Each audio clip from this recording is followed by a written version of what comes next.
तो यार जो नीट 2024 है उसमें अभी 11 मंथ का टाइम बचा है। We expect the NEET 2024 to be conducted in May. So इस 11th मंथ में हम कैसे प्रिपेयर करेंगे नीट एग्ज़ाम के लिए, इसी के ऊपर बात करेंगे।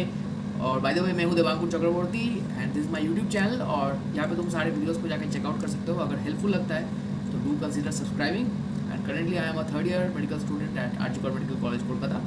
Let's get started. तो जो 11 मंथ्स है इसको मैं 2 कैटेगरीज में डिवाइड करना चाहता हूँ, 9 मंथ्स और 2 मंथ्स।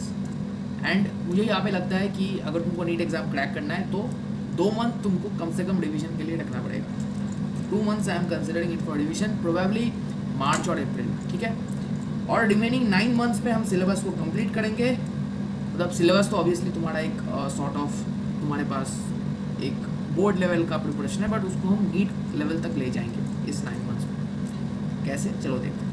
अब जो टाइम है हमारे पास कंप्लीट करने का क्लास 11 और 12, इसको मैं डिस्कस कर लेता हूँ। जून से नवंबर तक हम क्लास 11 को कवर करेंगे, दिसंबर से फरवरी तक हम क्लास 12 को कवर करेंगे। 6 मंथ्स और 3 मंथ्स। अब तुमको ये अनइवन लग रहा होगा कि क्लास 11 में इतना ज़्यादा और क्लास 12 में इतना कम फोकस क्यों? क्लास 11 के जो टॉपिक्स है काफ़ी ज़्यादा फास्ट है और बड़े हैं, और उसमें मतलब अंडरस्टैंडिंग के लिए टाइम ज़्यादा लगेगा in comparison to class 12।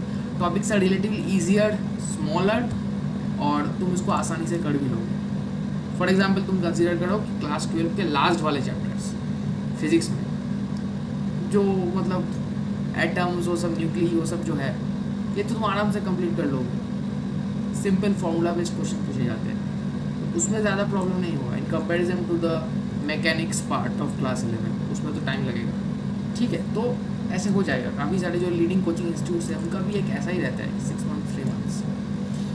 So video में आगे जाने से पहले let's talk about the physics वाला प्लेटफॉर्म। तो पीडब्ल्यू ने लॉन्च कर दिया है अपना Yakeen batch for NEET 2024 and this batch is completely in English.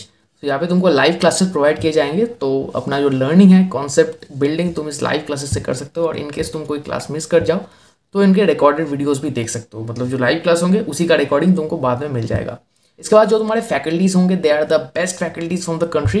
यहाँ पे तुमको डीपीपीस प्रोवाइड किया जाएगा, daily practice papers, video solutions, doubt solving sessions और पीडीएफ नोट्स। यहाँ पे एक टेस्ट सीरीज भी तुमको प्रोवाइड किया जाएगा, that will be in form of a test planner, जिससे तुम अपना जो असेसमेंट है उसको जज कर सकते हो कि कैसा तुम्हारा प्रिपरेशन जा रहा है, ठीक है।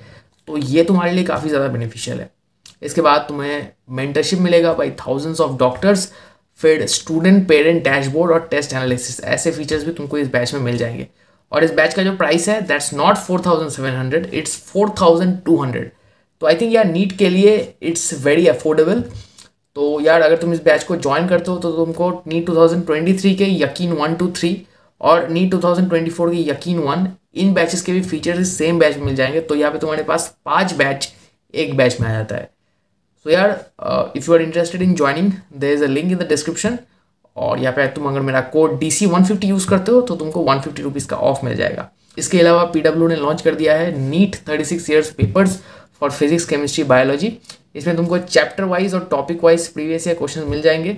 It is designed by the top faculties of the country and 100% of the answers are in accordance with that of the NTA official answer key. So I think यार तुम्हारे नीट प्रिपरेशन के लिए ये काफ़ी ज़्यादा हेल्पफुल होने वाला है। अब बात करते हैं कि हमारा प्रोसीड्योर कैसा रहेगा। तो एक फ्लो चार्ट फॉर्मेट में मैंने बनाया है, इसको देख लो एक बार। जो भी कोचिंग इंस्टीट्यूट में तुम एनरोल्ड हो या सेल्फ स्टडी करते हो, तो सबसे पहले तुमको ऑब्वियसली यार वीडियोस देखना पड़ेगा। Tutorial, it can be either live और रिकॉर्डेड एज यू विश। मैं पर्सनली रिकॉर्डेड लेक्चर्स प्रेफर करता था, बट कई लोग लाइव लेक्चर्स भी प्रेफर करते हैं, तो जैसा तुम्हारा सही लगे देख लेना। इसके बाद DPP सॉल्व करना, डेली प्रैक्टिस शीट्स या डेली प्रैक्टिस पेपर्स, जो सारे कोचिंग इंस्टीट्यूट में तुम एनरोल्ड होगे उसमें ये प्रोवाइड किया जाएगा। सेल्फ स्टडी कर रहे हो तो MCQ के लिए बहुत बुक्स होता है, एक बार मतलब जब हो जाए लेक्चर उसके बाद ये सॉल्व कर लेना। इसके बाद तुम NCERT को पढ़ोगे, ठीक है। एक बार पहले सॉल्व कर लेना, उसके बाद NCERT को पढ़ना, ठीक है। जब तुम ये DPP सॉल्व कर रहे होगे तुमने NCERT को नहीं पढ़ा है, तुमने जस्ट वीडियो देखा है, इसके बाद तुम NCERT को पढ़ोगे। अब NCERT केमिस्ट्री और बायो के लिए, ठीक है, और नोट्स फिजिक्स के लिए। फिजिक्स NCERT ऐसा सच पढ़ने का कोई ज़रूरत नहीं है। इसके बाद तुम प्रीवियस ईयर क्वेश्चन को सॉल्व करोगे।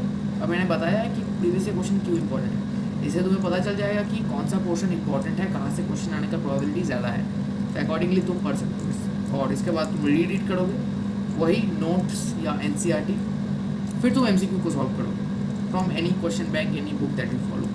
सॉल्व एमसीक्यूज, और ये स्टेप काफ़ी ज़्यादा इंपॉर्टेंट है। नीट जो एग्जाम है ना उसमें तो एमसीक्यू फॉर्मेट में होता है, तो it's very obvious that you are quite strong in handling the MCQs, तो इसके लिए तुमको एमसीक्यू तो सॉल्व करना पड़ेगा। और एमसीक्यू सॉल्व करने के बाद जो मिस्टेक्स होंगे उनको यार एक मिस्टेक कॉपी में नोट डाउन करना है, ठीक है। अब कुछ पॉइंट्स हैं जो इंपॉर्टेंट है नीट के रिस्पेक्टिव में, एक बार सुन लो। कीप 3 सब्जेक्ट्स डेली, तीनों सब्जेक्ट को एटलीस्ट एक बार तुमको टच करना पड़ेगा इन अ डे। अब फॉर एग्जांपल तुमने बायो का रीडिंग लगाया, केमिस्ट्री का एमसीक्यू सॉल्व किया, फिजिक्स का एमसीक्यू सॉल्व किया। अब नेक्स्ट डे केमिस्ट्री का रीडिंग लगाया, बायो का एमसीक्यू सॉल्व किया, फिजिक्स का एमसीक्यू सॉल्व किया। मतलब तीनों सब्जेक्ट को तुमको साथ लेके चलना है, ठीक है। ऐसा नहीं कि मैं सिर्फ बायो ही पढ़े जा रहा हूँ, 1 महीने से फिजिक्स को मैंने टच नहीं किया है, लास्ट में करूँगा फिजिक्स, नहीं, this is the wrong attitude. इसके बाद रिवाइज मिस्टेक कॉपी, जो मिस्टेक कॉपी का जिक्र मैंने यहाँ पे किया है, एमसीक्यू सॉल्व करने के बाद उस मिस्टेक कॉपी को तुमको रिवाइज करना है। ऐसा नहीं कि मिस्टेक को लिख लिया बस भूल गए कॉपी के बारे में, नहीं, time to time mistake copy को रिवाइज करना है। Before every mock test, before every unit test mistake copy को रिवाइज करना है, ठीक है। इसके बाद अटेम्प्ट मॉक टेस्ट। मैंने कई लोगों को देखा है कॉन्सेप्ट अच्छे से समझ जाते हैं, सब कुछ उनको आता है, बट मॉक टेस्ट देने से डरते हैं। अब देखो क्या है कि अगर तुमको मैं नीट का पेपर दे दूँ, तुम इसको सारा दिन लेके पूरा 720 out of 720 full marks solve कर सकते हो, बट जब भी मैं तुमको 3 घंटे का टाइम दे दूँ तुम सॉल्व नहीं कर सकते। तो टाइम एक इम्पॉर्टेंट फैक्टर है, और इस टाइम में एक क्वेश्चन का सही और गलत जजमेंट, इसका प्रैक्टिस कैसे आएगा, मॉक टेस्ट से आएगा। सो मॉक टेस्ट इज इम्पॉर्टेंट। इसके बाद keep a timer while solving the MCQs. तो जैसे कि मैंने टाइम कंस्ट्रेंट का बात किया, ऑब्वियसली तुम 50 एमसीक्यूज के लिए एंटायर डे तो नहीं ले सकते, तुमको 50 एमसीक्यूज दिया जाएगा और पहले तुम अपना टारगेट रखोगे 60 मिनट्स टाइमर लगा के। पहला दिन नहीं होगा शायद 60 मिनट्स में, 70 या 80 मिनट्स लग जाएगा, बट नेक्स्ट डे 60 मिनट्स में करने की कोशिश करोगे। कोशिश करने के बाद जब 60 मिनट्स में आ जाएगा, टाइम को डिक्रीज करके 50 मिनट्स में कर दो। 50 मिनट्स में जब आ जाएगा 40 मिनट्स में कर दो, ठीक है। तो ऐसे तुमको अप्रोच लगाना है। I hope you get this. इसके बाद जो टाइम तुमको एक्टिव रहना पड़ेगा 2 to 5 PM। आफ्टरनून नैप्स जो लेते थे भूल जाओ। नीट का जो एग्ज़ाम है इसी टाइम में होने वाला है, और इस टाइम को तुम्हें अपने माइंड को एक्टिव रखना पड़ेगा। तो जो भी क्वेश्चन सॉल्व करो, प्रीवियस ईयर क्वेश्चन करो, मॉक टेस्ट दो, सभी इस 2 to 5 PM के स्लॉट में करो।